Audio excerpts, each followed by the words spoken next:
నారా లోకేష్ అనే నేను శాసనము ద్వారా నిర్మితమైన భారత రాజ్యాంగం పట్ల నిజమైన విశ్వాసం విధేయత చూపుతానని, భారతదేశ సార్వభౌమ అధికారాన్ని సమగ్రతను కాపాడుతానని, ఆంధ్రప్రదేశ్ రాష్ట్ర మంత్రిగా నా కర్తవ్యాలను శ్రద్ధతో అంతర్గత శుద్ధితో నిర్వహిస్తానని, భయం కానీ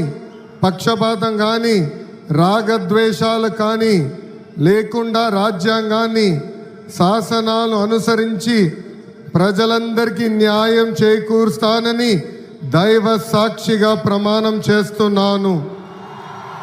నేను నారా లోకేష్ అనే నేను ఆంధ్రప్రదేశ్ రాష్ట్ర మంత్రిగా